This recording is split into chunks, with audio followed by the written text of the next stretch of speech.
โอ้เย็นอะไรตรงดีเนาะก็ถือว่าให้พี่น้องเฮาเนาะไผมีวัดเด้อไผมีวัดกรุณาซื้อโซ่ขึ้นมาเด้อพี่น้องเด้อเขียนชื่อเสียงเรียงนามของทานเนาะเขียนชื่อเสียงเรียงนามของทานมากกับไผมาจังไหลเนาะให้มันละเอียดอ่อเด้อเขียนใส่เนาะมากกับเผ็ดไหนว่าสันนี่มาอยู่ห้องอาหารเฮามีตั้งแต่เผ็ดเด้อพี่น้องเด้อเนาะเพื่อจะเอาหางบัตรของทานไปจับสลากรางวัลให้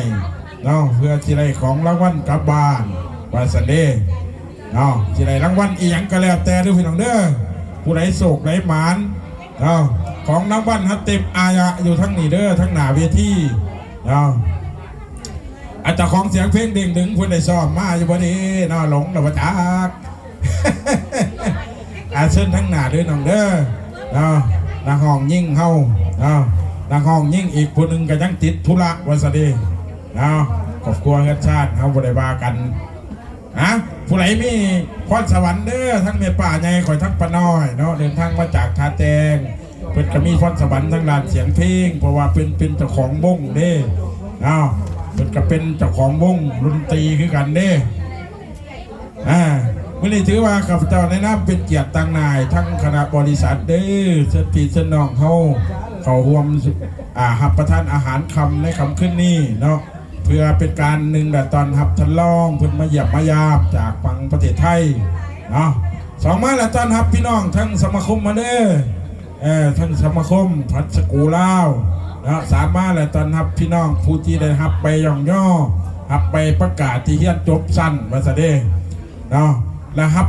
ตอนหับพี่น้องที่ได้หับโบนัสเป็นเงินเดือนเด้อพี่น้องเด้อผู้ใดสิจดได้หับเงินเดือนกระหีบลงซื้อเนาะเป็นโครงการอีกโครงการหนึ่งให้กับพี่กับน้องเฮาเป็นโครงการอีกโครงการหนึ่งให้กับพี่กับน้องเฮาเพื่อหาอะไรเข้าสู่กระเป๋าว่าซะเด้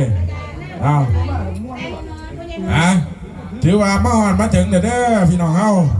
เชิญถูกหนาโตหนาตังเนาะเว้ากันไปแน่กันไปนำความเว้าความว่าเนาะค้าขายจากไหนเฮ็ดธุรกิจแบบไหนก็สนทนากันเด้อพี่น้องเด้อเดี๋ยวจะนายกระเจ้าเฮือนพระเขาจะเหล่าผ้ากินมาซะเด้ก็ถ่าจักหน่อยเนาะให้มือคีย์บอร์ดเพิ่นเปิดบ้งสะก้อนมาซะเด้ตอนนี้เพิ่นยังไปทำธุระส่วนตัวเพิ่นนิดนึงมาซะเด้เนาะไปทำสัมภาระก่อนน้อยนึงมาซะนะเอาผู้ใดบ่ท่านได้มายกมือขึ้นในเด้อพี่น้องเด้อผู้ใดบ่ท่านได้มาท่านผู้ใดมาแล้วบ่ยกกะไรว่าซะเด้เสียงพี่น้องทั้งสารวัตรมาหอคบกันนะพ่อน้อทั้งสองคนว่าสันเดย์ฝนกำลังสู้มา2 นิ้วบอแมนดิโพอิตันดีเลยเด้อยัง2ว่าสันมือนี่อิตาโคศกกับเสียงกับสีดีเดียนในจักหน่อย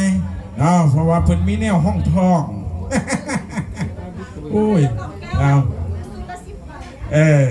อาผู้ใดโศกใดหมานกับเบิ้งทั้งหลาทั้งเวทีเด้อผู้ยืนด้านหน้าเวทีเนาะบ่ได้ยังหลายกับสบู่จัก2 ก่อนก็เอาว่าซะเด้บ่ได้ไปสู้ว่าบักหญ้ามันคั่นตอนเก็บกาแฟน่ะนะบ่สิว่าอีก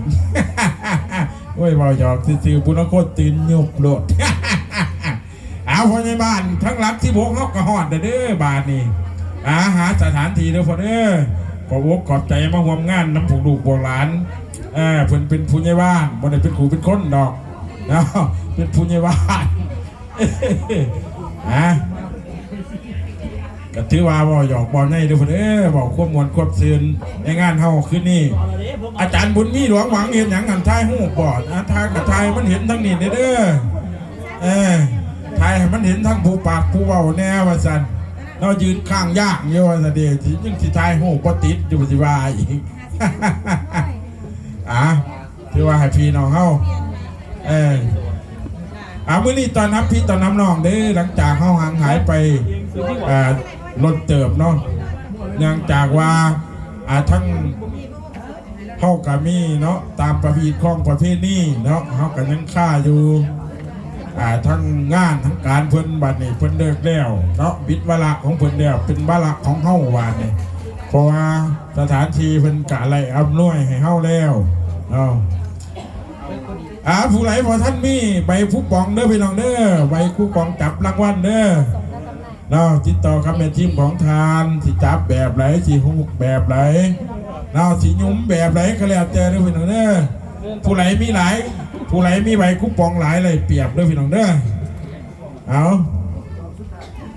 เอาจองสุดท้ายสมมติมาเรื่อยๆละบาท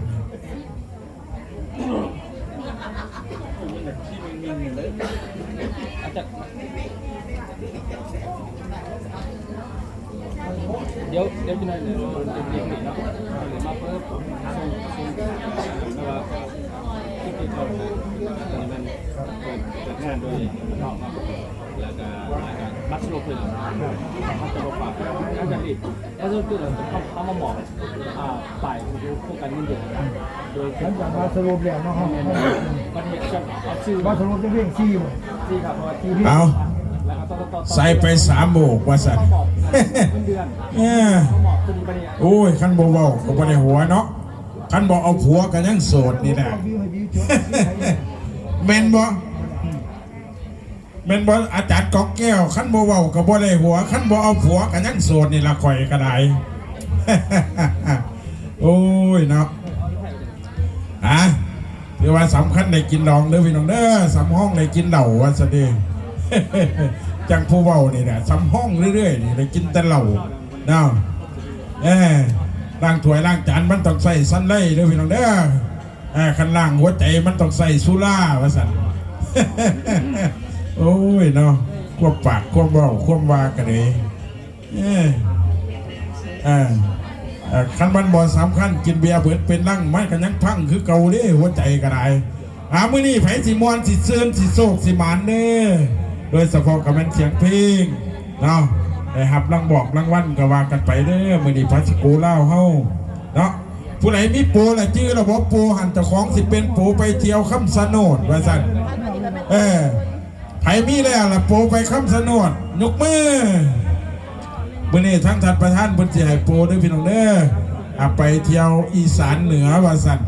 10 จังหวัดแต่เซ็กอิน6 จังหวัดว่าซั่นเด้อพี่น้องเด้อเนาะเพิ่นสิมีสถานที่ให้เฮาไปเที่ยวเนาะแล้วกลับไปเฮ็ดบุญจังซี่นะให้พี่น้องเฮากะเกียมเด้อพี่น้องเด้อกะเกียมเนาะเฮ็ดโปเพื่อไปเที่ยวเนาะอยู่พัชโกลาวเฮาบ่มีหยังดอกค้าขายไปนำเที่ยวไปนำเนาะก็ถือว่ายังโสดยังซิงเด้อพี่น้องเด้อจะไหนกายาวสันจะไหนกายาวสันเนาะขอแต่ว่ารับเพื่อนแก้มสารวัตรเนี่ยจักน้อยวสันเด้สถานที่เฮาก็คือสิครบหน้าครบตาเนาะแต่เทวายังโนถ่าทั้งพนักงานเพิ่นเสิร์ฟอาหารเลยพี่น้องเด้อยังโนถ่านักดนตรีว่าสันยังไปธุระส่วนตัวนิดนึงว่าสันเนาะไปเขียนกิ้วเขียนปากเขียนหูหลังน้ำว่าสันเด้แล้วก็ต้นนี้มีใบยืนและต่อมาจังหวัดสมุทรสาครตอนนี้ขอให้พี่น้องได้โอได้ร่มกันก่อนเนาะให้พี่น้องเขาได้โอได้ร่มผู้ลังคนกับไม่เห็นมูเจ้าของกระตือนยุบบนสันอ้าวเจ้ากระมาดื้อปฏิบัติอยู่เนาะที่ว่าตอนนี้ให้พี่น้องเขาได้โอได้ร่มกันไปสักก่อนเนาะเดี๋ยวจะได้อาหารขึ้นโต๊ะเนาะอาหารขึ้นโต๊ะเขาจะคอยหับประทานอาหารกันไปเรื่อยๆเนาะหลักมีควบมวลควบเชิญนะครับมีจับสลากรางวัลเนาะนะครับมีนั่นมีนี่โอ้ยมีหลายอย่างมีหลายขั้นตอนด้วยพี่น้องเด้อให้พี่น้องเขาให้พี่น้องเขาใจจดใจจ่อประสันมือนี่รางวัลมากมายเสด็จเกินประสันดีไปสีโศกสีหมานด้วยพี่น้องเด้อผู้ใดหมานก็ว่ากันไปอีกแบบนึงผู้ใดประมาณก็ว่ากันไปอีกแบบนึงเนาะมื่อนี้เป็นเกียรติทั้งท่านรองธนพรเพื่อนในมาห่วมของอาหารน้ำเฮามาห่วมหับประทานอาหารคำน้ำพวกเฮาเด้อมื่อนี้เด้อเนาะแล้วก็อีกเจ้านึงเนาะขอบใจทั้งผู้จัดการเนาะเพื่อนก็ให้เฮาเลยยิ้มน้ำสำราญเลยมื่อนี้เด้อ ขอบใจทั้งประธานที่เพิ่นให้ความรู้เนาะให้ความรู้ให้ทั้งวีซ่าการซื้อการขายในตลาด AEC ว่าซั่นเก้าเกษตรนาโนเฮาสู่ตลาด AEC เด้อพี่น้องเด้อให้พี่น้องเฮาได้ม่วนได้ซื้อรางวัลใหญ่เป็นแท็บเล็ตเด้อมื้อนี้เด้อเป็นแท็บเล็ตเนาะเป็นโทรศัพท์มือถือเด้อพี่น้องเด้อผู้ใดโศกไรหมานก็ว่ากันไปผู้จัดการเอามาแล้วว่าซั่น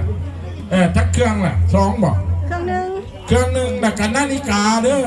บ้านเพื่อนอื่นนาฬิกาบ้านเขาอื่นมุ่ง ไรคือกันเนาะคือจากเดือน12กับเดือนทักไทยเพิ่นก็เอื่นอีกแบบหนึ่งเท่าก็เอื่นอีกแบบหนึ่งเด้เดือน12เอ้าบ้านเขาอื่นเดือนเที่ยงก็ได้ตัวของเดือน12มาจะเด้ เอาพี่น้องเขา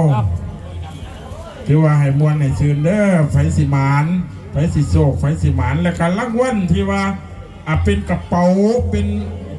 เครื่องสำอางเยอะแยะพี่น้องเอ้ยเนาะพอแต่ว่าไฟสิมานตอนนั้นหลอกมานี่เนาะ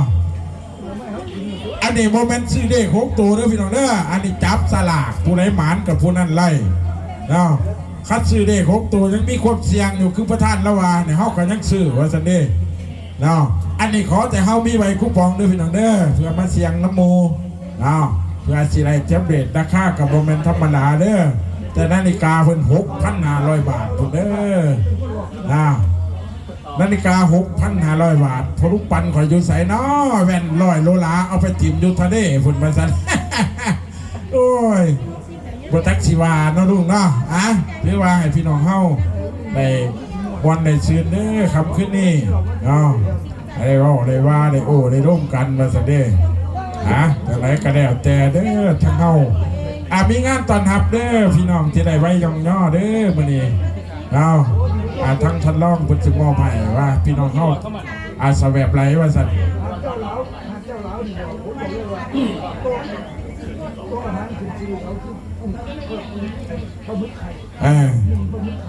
ให้พี่น้องเฮาได้นั่งสู้กันไปสักก่อนว่าซั่นเนาะจักหน่อยกับทั้งของอาหารเพิ่นสิได้เสิร์ฟมาเนาะให้พี่น้องเฮาได้นั่งได้บอกได้ว่าได้โอ้ได้ร่วมกันมาซั่นเด้ส่วนผู้ปากผู้เว้านี่เฮ็ดจังได๋ก็อย่ายืนกลางจังอยู่นี่ล่ะเนาะเสียงพี่น้องทั้งเมืองปากซองมาครบแล้วบ่โอ้ยคือเสียงหลังเด้อเนาะเสียงพี่น้องท่าแตงอยู่ใส่เนาะขึ้นหลายแท้ โอ้ยเสียงพี่น้องทักปทุมพรโอ้เยอะแยะว่าแพ้ไฟดูพ่อใหญ่หวานหมอนบ่คัดกดแพ้มื้อนี้กดไข่แล้วได้ว่าซั่น